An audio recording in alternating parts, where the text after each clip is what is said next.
Mark Inductivo, isinilang na autistic.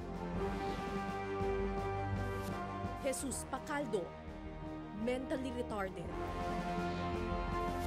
Roxane Nam, ipinanganak na autistic. Christine Joy Galura, isinilang na may Down syndrome. Please welcome the athletes of the 2007 Special Olympics. 165 bansa, 7,000 atleta mula sa iba't ibang panig ng mundo.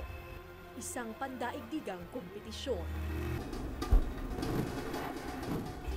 Ito ang Special Olympics World Summer Games sa Shanghai, China. Isang tradisyon na nagsimula pa noong 1962. Ang pinakamalaki, pinakaprestihyoso at pinakamatinding kompetisyon para sa mga atletang may intellectual disabilities. Kada 4 na taon din ginaganap ang Special Olympics.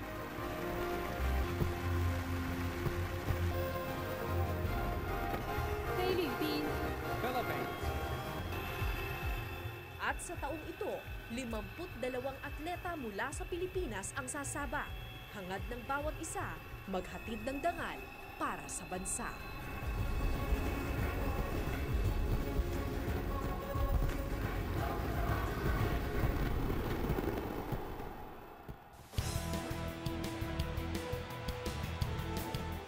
Ang larong gymnastics ay karaniwang pinaghaharian ng mga atleta mula sa mga bansa sa Europa at Amerika. May kamahalan ng training dito, kaya maliit ang tsansa ng mga mahihirap na bansa tulad ng Pilipinas.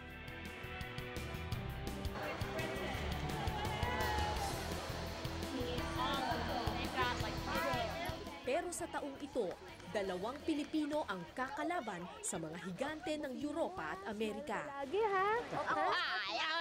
Ayos! Ikaw, pagbutihin mo rin ha? Yeah, right. Tubong Iloilo si Christine. Si Malu naman, anak ng isang mangingisda. Bumiyahe pa siya mula sa isang liblib na barangay sa La Union para lang makasali.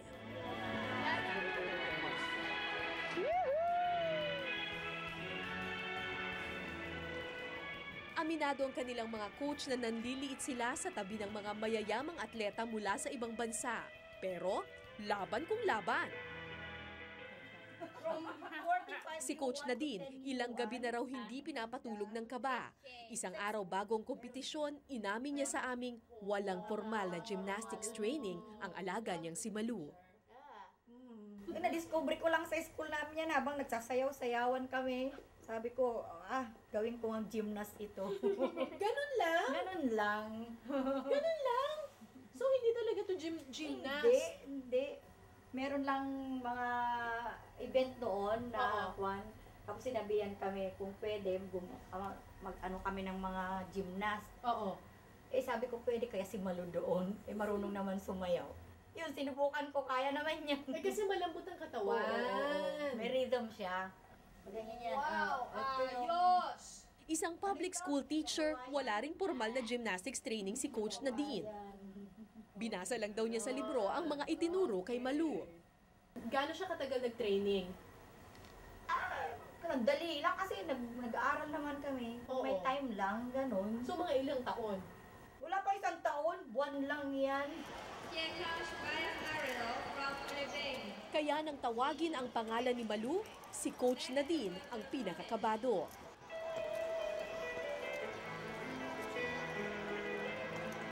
Pero nang tumugtog ang musika,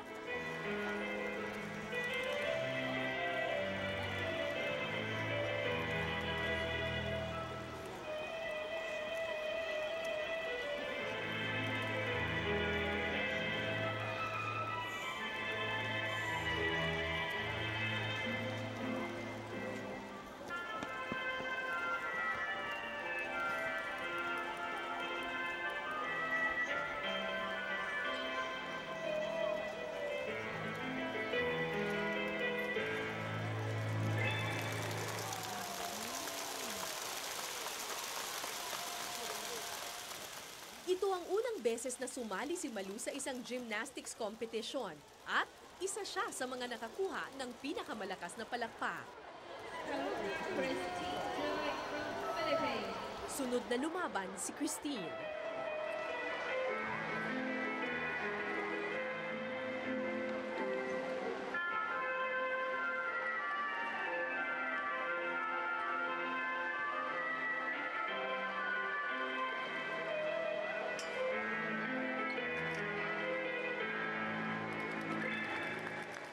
Pagkatapos ng kompetisyon, sinuri namin ang initial scores. Gold! Baka maka-gold si Christine! Saliwan! Baka maka-gold!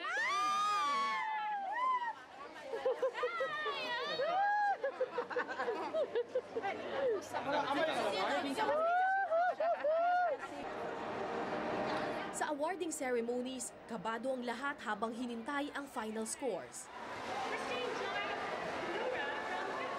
At nang tawagin ang mga nagwagi.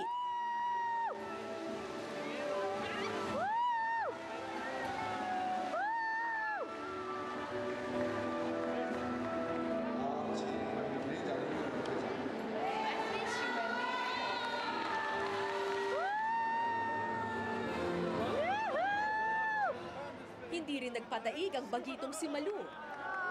Galing-galing! At hindi lang isang medalya, kundi 3 pang bronze medal ang hinakot ng bata. Ba't kayo naiyak, ma'am? Tuwang-tuwa. Tuwa-tuwa. Saan po? Kasi first time nga, tapos yung bang sa classroom lang namin nagpa-practice. Yung hapon after classes. Oo. Tapos? Hindi ko ako sa kanya. Hindi ko akalain talaga. Hindi nyo akalain. For compliance lang noon. Kung una, for compliance lang. Oo. Ayun, ala, ito na ba ito? Sabi Hindi nyo akalain makakaabot kayo sa Olympics. Diyos ko, yaman.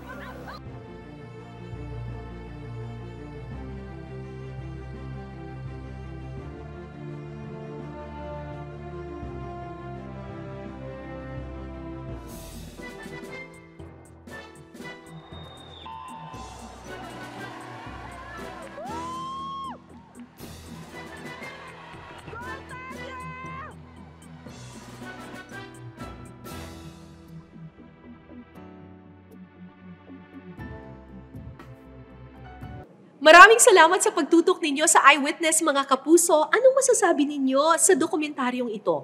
I-comment nyo na yan. Tapos mag-subscribe na rin kayo sa GMA Public Affairs YouTube channel.